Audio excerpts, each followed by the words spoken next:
satunya kampung tua peninggalan masa penjajahan Kampung Peneleh.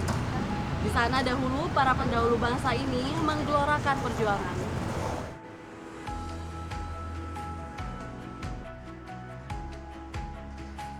Selamat datang di Kampung Peneleh, salah satu kampung tertua yang ada di Kota Pahlawan ini memiliki sejuta kisah. Mari kita saksikan jejak-jejak bersejarah yang ada di Kampung Peneleh ini.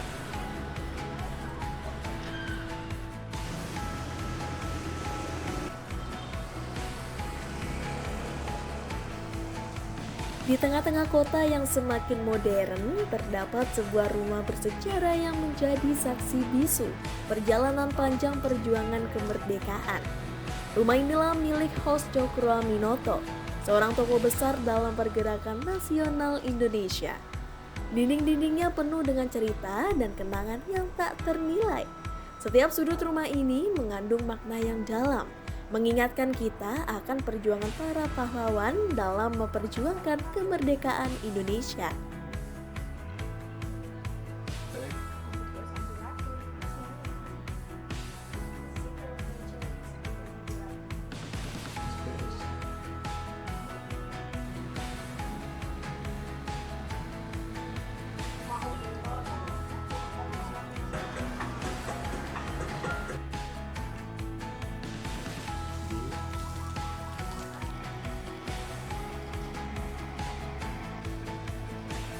Nah, jadi ini kita sudah berada di Sumur Jobong, tepatnya di era Majapahit, dan kali ini saya bakalan turun ke bawah karena ada akses untuk melihat langsung di dalam Sumur Jobongnya.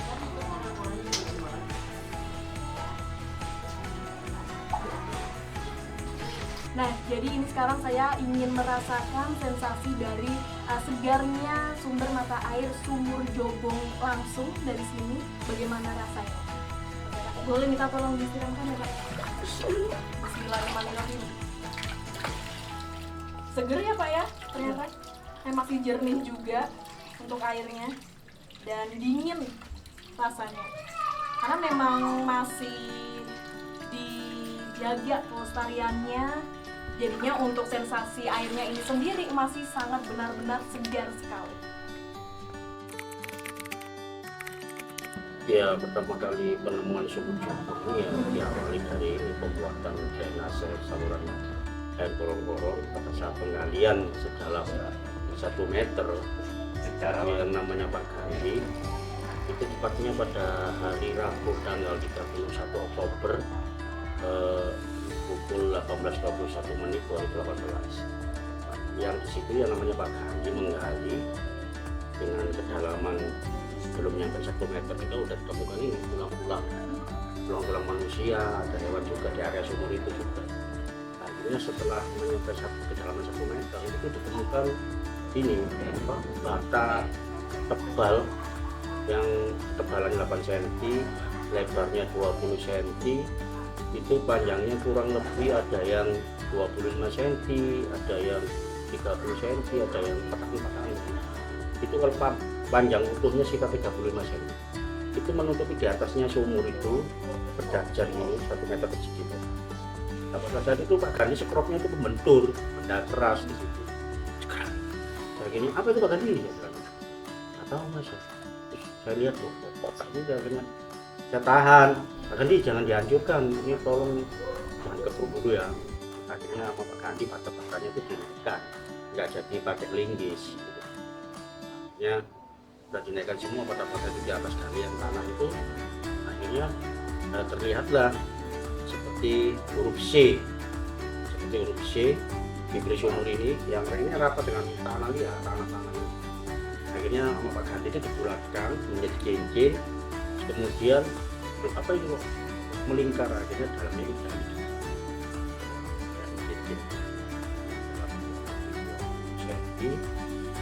Saya minta jangan dihancurkan Pak Gandhi, saya mau lapor ke Bu Farida. Saya lapor ke Bu Farida, Bu RW, kemudian difoto, dikirim ke Pak Lurah, ke Pak Amin. Lalu Pak Amin mengasih instruksi ke Bu RW, Bu Farida, tolong Bu dihentikan dulu pekerjaannya, besok kita teliti.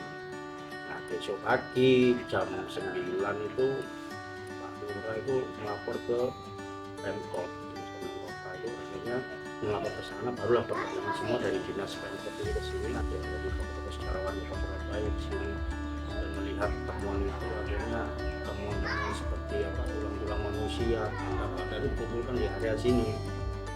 Setelah dikumpulkan semua, baru besok harinya itu tanggal 2 November itu mendatangkan penelitian dari BPJB Trawulan. Setelah sumur itu diteliti dari BPJB Trawulan, penelitiannya itu temuan sumur ini banyak ditemukan di Trawulan Mojokerto dengan ukuran yang sama, diameternya itu 83 cm, ketebalannya itu 2,5 cm, bibit sumurnya itu ketebalan dindingnya itu 1 cm. Ya, mengambil nama yang sudah ada yang di daerah Trawulan itu, namanya Sumur Joko. Di Museum Trawulan itu juga ada sumur seperti ini, namanya Sumur Joko.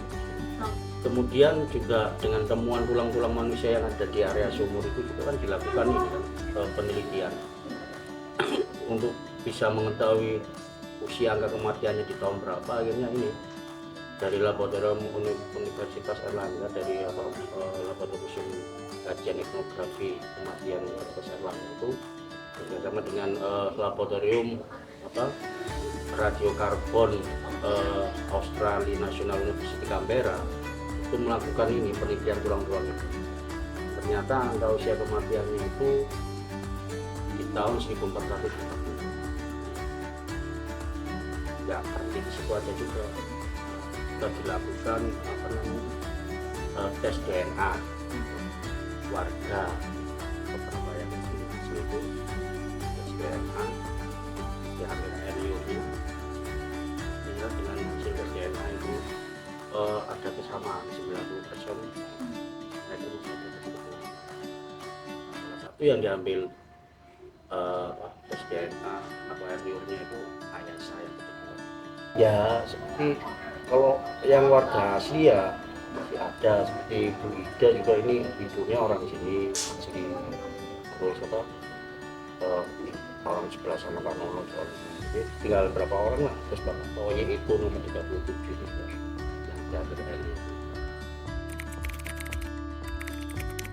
ya hambatan sih kayaknya yang nggak ada, cuman biasalah omongan warga juga.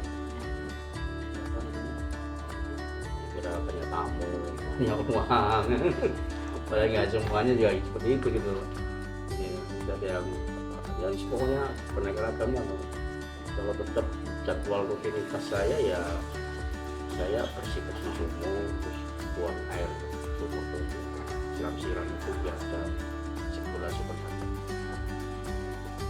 Ya saya sering didatangi banyak orang dari mahasiswa, dari ya semuanya orang-orang itu komunitas ini yang wawancara, yang tanya-tanya tentang sejarah ini, baik dari wartawan Soeharto. Ya alhamdulillah sekarang kampung ini ya sekarang banyak pengunjung, banyak ketahui. Saya juga awalnya juga nggak tahu ya tentang cerita sejarah kawasan Penilai ini. Saya itu tahunya dari komunitas sejarah Begandring, dia bercerita tentang kawasan Panen Penilai. Ceritanya itu bahwa kawasan Panen Penilai itu dulu tempatnya para jawara-jawara Galajati misalnya. Justru sebelum kerajaan kawasan ini istilahnya mempunyai keajaiban lah, ada tanah keramat para tokoh-tokoh yang ada di sini semua.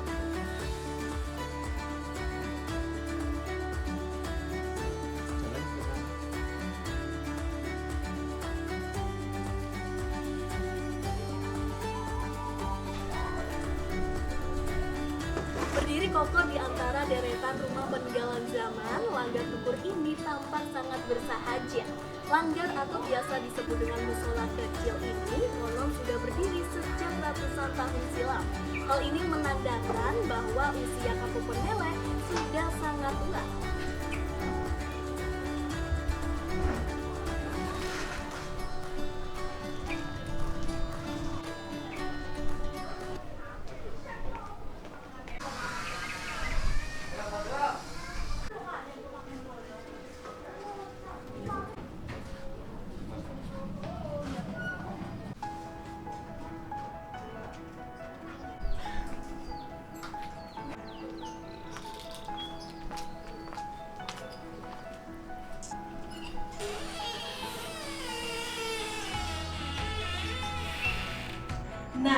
Rumah ini adalah rumah di mana Bapak Proklamasi sekaligus Bapak Presiden pertama Republik Indonesia lahir dan besar di rumah ini. Dari rumah inilah Soekarno mengelola sekaligus mengajarkan kepada masyarakat terkait konsep kemerdekaan di Indonesia. Beda kayak tadi.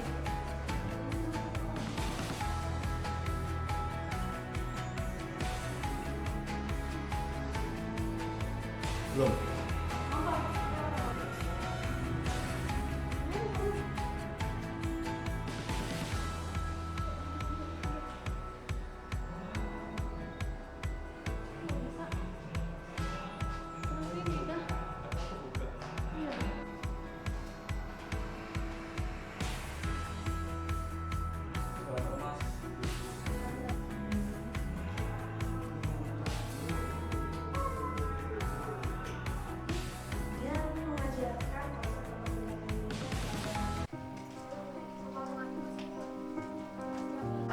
Di celah sempit antara deretan rumah peninggalan tempo dulu, tertidur abadi sebuah makam.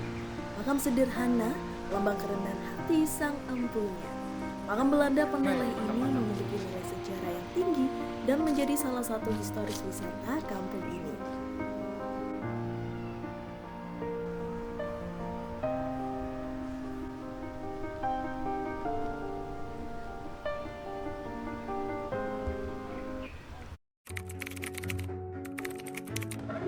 Kampung Peneleh itu asal katanya kan bisa ada yang mengatakan kalau Peneleh itu pinili, orang-orang pilihan.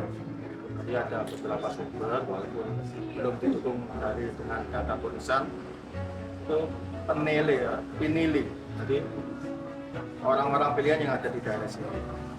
Ada sumber yang mengatakan kalau dulu perkampungan ini adalah sudah ada sejak zaman era Kerajaan Singosari Majapahit.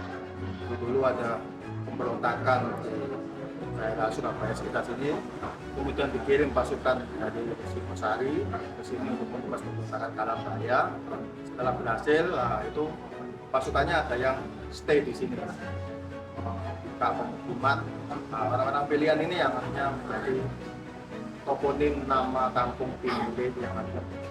Karena itu sumbernya belum cukup data ya, ada interpretasi seperti itu.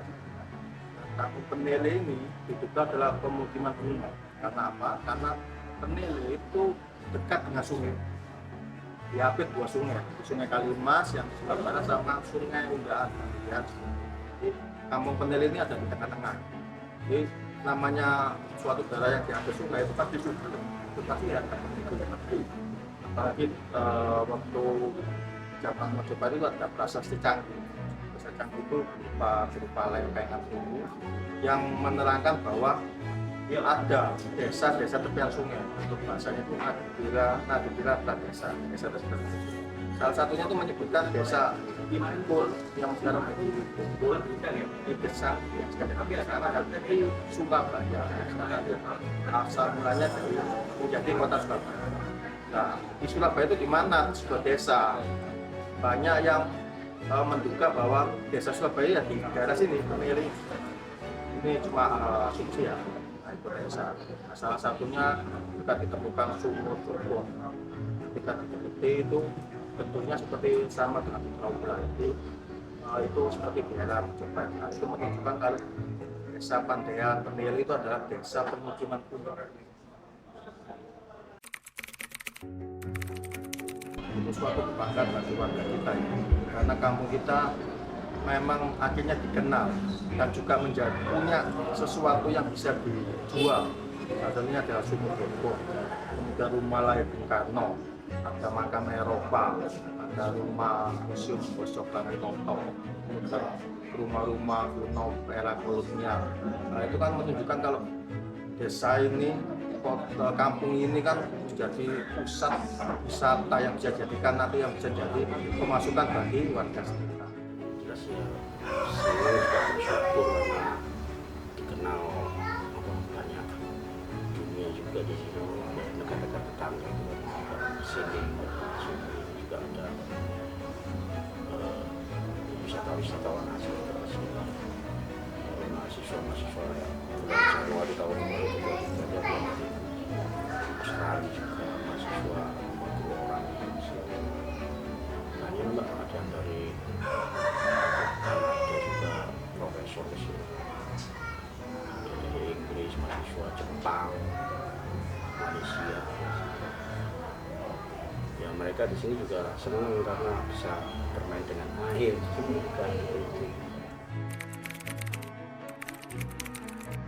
lebih banyak sukanya ya. Kalau terganggunya sih hampir tidak ada. Cuma kadang-kadang ada wisatawan rombongan gitu yang nggak ngerti ya, mungkin nggak ngerti aja. Itu tiba-tiba masuk tanpa kulur-kulur, itu membuka sumur Joko tanpa izin, ini seperti itu ya. Tapi kalau setelah tahu harusnya ada yang keluarga sini yang bisa mengantar. Pesan saya kepada wisatawan tuh kalau datang rombongan atau berapapun orang itu kalau mau masuk ke Sumur Joko mau lihat jangan dibuka sendiri. Kalau bisa izin sama warga kampung untuk menggunakan. Takutnya kalau tidak dijaga nanti orang masuk kemudian menyenggol dinding sumur itu bisa rusak. Soalnya itu kan artefak kuno ya, dijaga betul. Jadi harus didampingi. Jadi jangan sampai masuk sendiri. Itu harus ada yang mengawas. Pertama kita juga warga kita menjaga ya, juga mengenalkan wisata sejarah ini di medsos. Dan kita melayani para wisatawan, tamu-tamu, khususnya para pelajar, mahasiswa yang ingin mengetahui sejarah kampung ini, sehingga kita harus mendampingi, juga memberikan informasi yang benar. Sejauh ini ya mungkin gini kan kadang-kadang belum sudah dibentuk sih Podaru, cuma kadang-kadang kan Podaru itu anggotanya yang sibuk bekerja. Jadi ketika ada wisatawan datang itu tidak ada yang menjaga, artinya tidak ada yang mendampingi. Ini tuh kendalanya. Kadang-kadang Mas Agus itu yang jadi juru peliharanya, jubahnya Sumur Joko itu kan kadang-kadang keluar. Harusnya ada Pemkot itu memberikan insentif kepada Mas Agus yang jadi penjaga jubahnya Sumur Joko itu sehingga dia bisa stay atau ada satu tim yang piket jadi sewaktu-waktu ada wisatawan datang itu bisa ini itu sih kedepannya juga Pemkot harus memberi perhatian menyosialisasi mempromosikan wisata ini di medsos ya pasti karena ini adalah pusakanya Surabaya juga kan satu artefak kuno yang ada di Surabaya pastinya Pemkot juga harus ikut berpartisipasi dalam memperkenalkan, menjaga dan minimal memberi insentif kepada warga sini agar menjaga kebersihan, meningkatkan minimal juga misalnya dikasih kapura atau penunjuk, kemudian dihias lampu-lampu dan sebagainya. Ini juga berterima kasih kepada teman-teman dari masyarakat ini dengan adanya kegiatan ini bisa membantu mempromosikan apa yang ada di kampung ini. Terima kasih. Kampung Peneleh, salah satu kampung tertua di Surabaya yang masih menyimpan banyak sekali sejarah. Di balik tentara waktu, kisah perjuangan para pejuang Indonesia bermekaran di setiap lorongnya. Langgar kuno hingga makam-makam peninggalan Belanda masih juga menjadi saksi bisu hingga saat ini. Semoga dari penggalan kisah ini, kita semua masih bisa menyemangatkan jiwa merdeka, merawat kembali peninggalan masa lalu, hingga membawa bekal yang kokoh untuk masa depan yang gemilang.